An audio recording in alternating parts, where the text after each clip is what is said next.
The destroyer has long been the workhorse of modern navies. The newest and most sophisticated version of this warship is the U.S. Navy's Burke Class destroyer. With its advanced weapons platform and state-of-the-art radar systems, these ships are poised to dominate the seas for decades to come.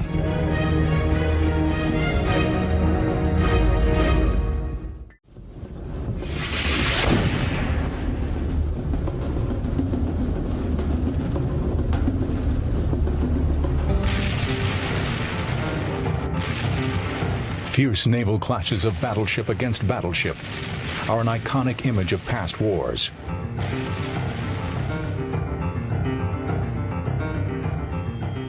Today, the U.S. Navy's fleet of nuclear carriers hold the front line during combat at sea. While the carriers get most of the attention in contemporary warfare, it is the destroyers that form the backbone of the modern fleet. In today's Navy, there are three types of surface warships: the frigate, the destroyer, and the cruiser. The smallest and most economical of the three is the frigate. They carry fewer weapons and less sophisticated electronic sensors than the larger destroyers and cruisers. On the high end of the scale are the cruisers, such as the U.S. Navy's Ticonderoga class Aegis cruisers. The Aegis class cruisers are especially well suited to defending carrier battle groups against air attack, often called the shield of the fleet. Cruisers are larger than destroyers since they contain additional command and control facilities aboard to allow senior naval officers to coordinate the actions of other ships in a battle group.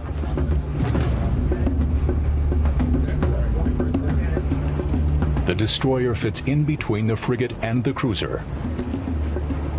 The modern destroyer is a well-balanced design. It is capable of carrying out a wider range of missions than frigates, while at the same time carrying weapons that give it capabilities approaching those of cruisers. The name destroyer stems from this ship's traditional role, torpedo boat destroyer. Today, the small torpedo boat is no longer a significant threat to surface warships. Other types of vessels have replaced it.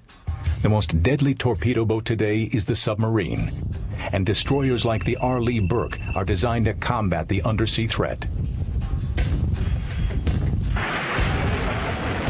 Above the surface, the anti-ship missile has replaced the torpedo as the newest danger. This requires a change in the balance of weapons carried by modern destroyers. These trends are most evident in the U.S. Navy's newest class of destroyers, the DDG-51 Arleigh Burkes. These destroyers are named in honor of Admiral Arleigh Burke, a legendary World War II destroyer commander. During the fighting in the Pacific, Burke commanded Destroyer Squadron 23 and won several key naval engagements with the Japanese fleets, including the Battle of Cape St. George in November 1943.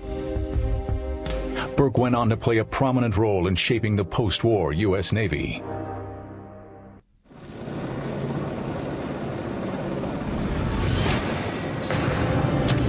Commissioned on July 4, 1991, the DDG-51 Arleigh Burke was the first ship in a new class of destroyers.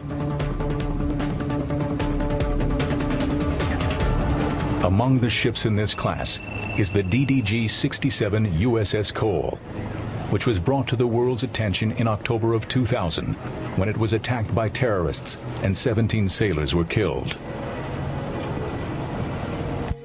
Though their missions remain much the same, the ships of the Burke class are dramatically different from the destroyers Admiral Burke commanded in World War II. They are more than 4 times heavier than a World War II destroyer, with the latest version displacing over 9,000 tons. These destroyers represent many new approaches in naval ship design, even compared to destroyers from only a decade earlier. One of the most striking changes from earlier destroyer designs is its hull shape. Destroyers have traditionally been long and narrow. The Burke's designers took another approach. We have a very unique relationship in naval architectural terms, which is our length to beam ratio. For a ship of our length, we're very, very wide in the beam. And what that translates to is enhanced stability. We may not be the fastest ship on the ocean in a flat, calm sea, but we're probably the fastest ship in the ocean in a very heavy sea. That stability lends to just a more comfortable ride in the ship. It's good for the people, it's good for the equipment, it's good for morale.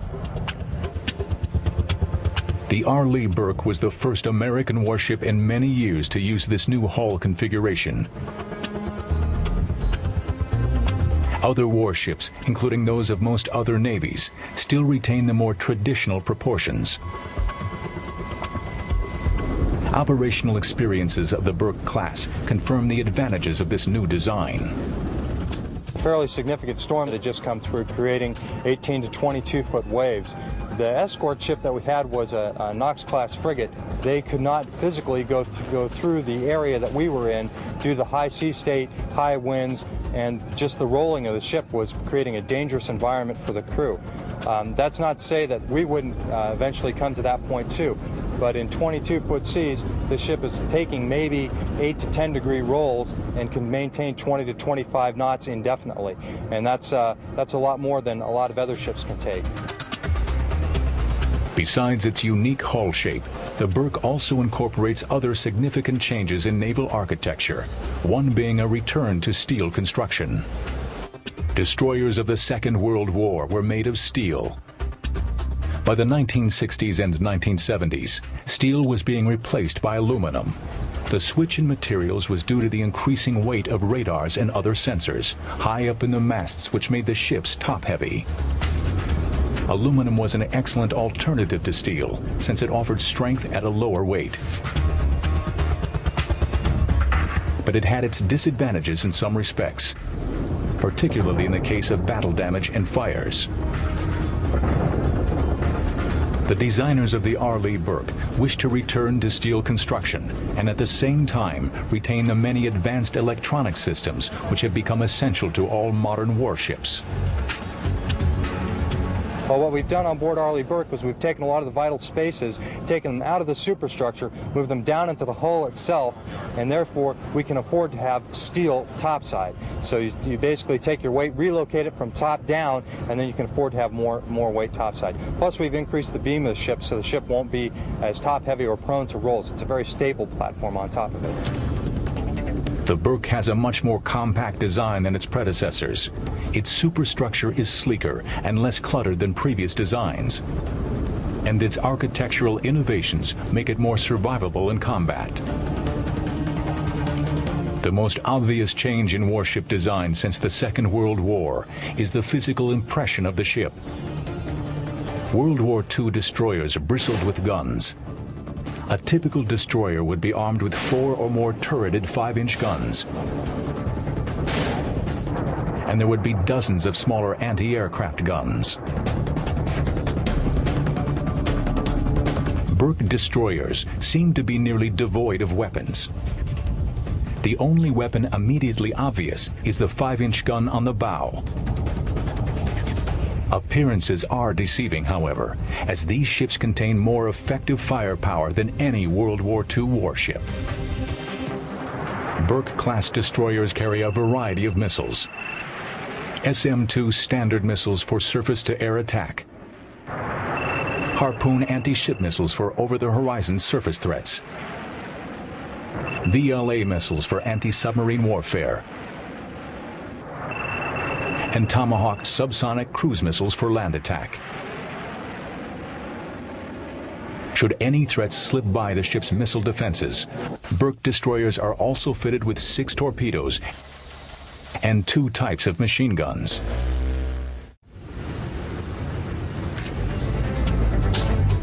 The reason that the Arleigh Burke seems so barren of weapons is that they are hidden deep in the hull in the vertical launcher system. The vertical launchers consist of 2 launch cells, one in the bow and one in the stern, containing 90 missiles. Guns and torpedoes were the primary armament of the World War II destroyer.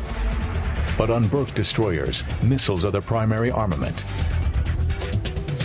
Admiral Burke himself played a key role in this development, heading the Navy's research in the late 1940s when naval missiles were first being tested. Advanced sensors allow the modern destroyer to attack targets far beyond the reach of World War II destroyers. In the Second World War, destroyers could only engage targets they could see, typically less than 10 miles away. Its most powerful weapon was its torpedo. Today's destroyers can attack enemy ships over 50 miles away using anti-ship missiles. We have the Tomahawk weapon system, the TASM, Tomahawk anti-ship missile variant, that can reach out quite a distance and be able to put a warhead on a ship.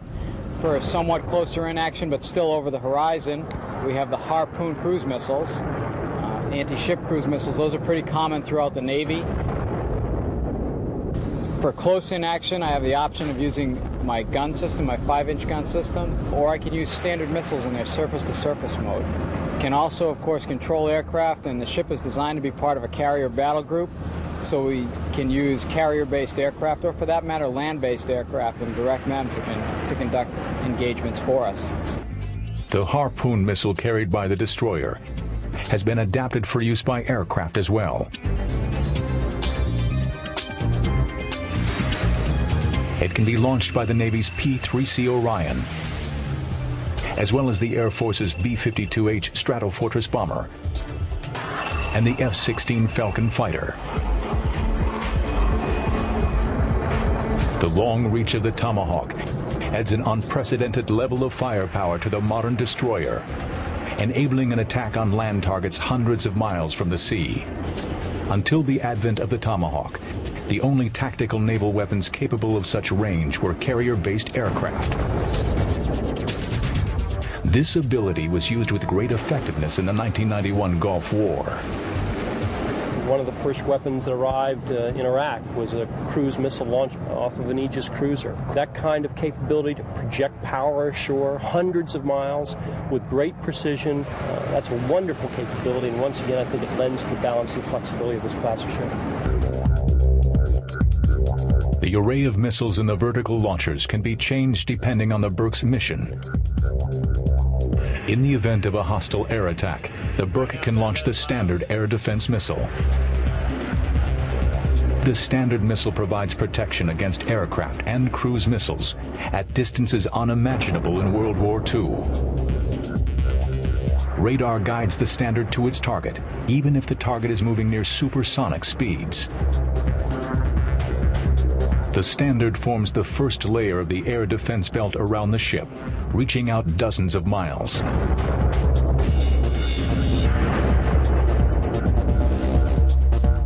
The final layer of defense against enemy anti-ship missiles comes from the Close-In Weapon System, or CWIS.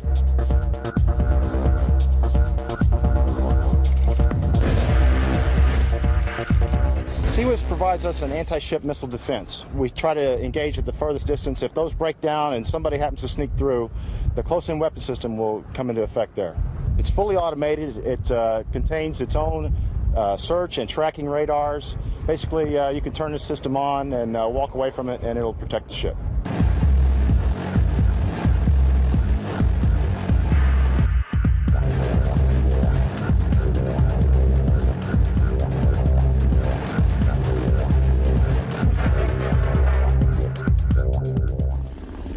On the rear deck of the destroyer is a landing pad incorporating LAMP's Mark III electronics for coordinated anti-submarine helicopter operations. The helicopter is a significant addition to the combat capabilities of a modern destroyer. Helicopters extend the range of the destroyer, allowing it to seek out and attack enemy ships and submarines dozens of miles away. One of the few criticisms of the DDG-51 was its lack of a helicopter hangar to permit the helicopter to be permanently stationed aboard ship. This was due to the Burke's compact size.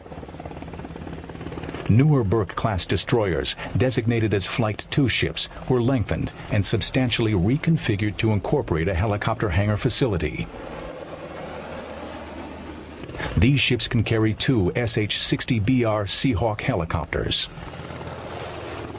Carrying the LAMP's Mark III advanced electronics system, the Seahawks can be vectored by the Burkes to conduct anti-submarine attacks or target over-the-horizon surface ships. For all the sophisticated radar and sonar-directed weapons on board, there still remains a place for the destroyer's traditional weapons, the torpedo and the gun. Torpedoes have been reduced in importance to last-ditch weapons against submarines. Missiles have taken their place in battles with enemy ships. The gun, once the mainstay of destroyer weaponry, is now used mainly for shore bombardment. The impressive array of traditional and advanced weaponry gives the Burke substantially more firepower than its World War II antecedents.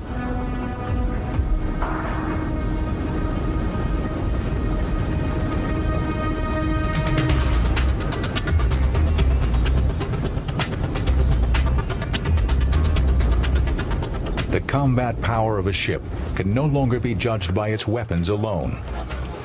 Far more critical are its electronic sensors. These sensors allow it to accurately detect a target at long range and then direct the weapons to destroy it with pinpoint accuracy. During World War II, Admiral Burke was among the pioneers of these new sensors, using some of the first naval radars to come into use. On the Burke Class destroyers, the most prominent electronic sensors are for the Aegis radar system, far more advanced than the primitive naval radars of World War II. The Aegis radar is a phased array radar. Unlike traditional radars which rotate to look for targets, the Aegis is electronically steered. These 4 flat panels give the Burke 360-degree coverage every second. The speed and accuracy of Aegis allow for a high degree of automation.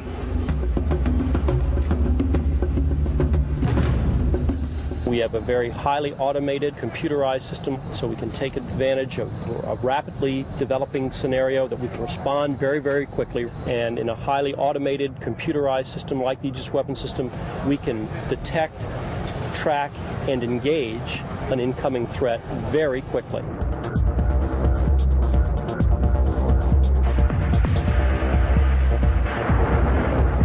A traditional role for destroyers is anti-submarine missions. As in the case of air defense, the essential ingredient in this mission is its electronic detection system. Located under the bow of the ship, the sonar is the key sensor in submarine hunting. On the bow of the ship is the SQS-53 Charlie sonar, a very high-power, multi-frequency, multi-path type of active sonar. And so we have a great active capability to send active sonar transmissions out to listen for a return and find out where that submarine is. On the after part of the ship is a very sophisticated towed array passive sonar system that we trail behind us almost a mile behind the ship. And so we can put that down at various depths of water, so if a submarine is running deep, we can put our sensor down deep to listen for him. So it's a terrific 1-2 punch. A destroyer in World War II was usually on its own in collecting data on enemy positions. Today, the Burke receives data from many sources, including satellites, surveillance aircraft, and other ships in the battle group. Critical data can be beamed around the world over digital data channels, linking surface warships operating anywhere in the vast expanses of sea.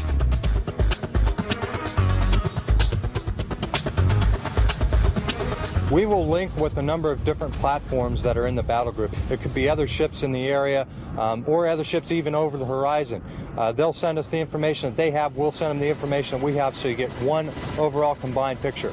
We can use a helicopter on board for that exact same thing also. Send the helicopter out over the horizon, have him come up to an altitude where we can see him and he can transmit his information back to us. We'll get his entire picture. That way we get one combined overall picture of what's going on around us. In decades past, the captain fought from the bridge of the destroyer. Today, the enormous flow and convergence of data from its advanced sensors and the need to coordinate the destroyer's actions with other components of the battle group means that the captain will fight the ship from deep in its hull in the Combat Information Center, or CIC. From there, a Burke Class destroyer can use not only its own weapons to attack an enemy target, but the weapons of other ships and aircraft of the battle group. This flexibility is made possible by the advanced command and control features of modern warships. Destroyers have traditionally been capable in all mission areas. Even Admiral Burke's Desron 23 destroyers were capable in air and certainly capable in surface. That's where their most famous track record was, and ASW. With DDG-51 USS Arleigh Burke, what you're getting is a destroyer that's capable in all mission areas, but it's perhaps more capable than other ships in all mission areas.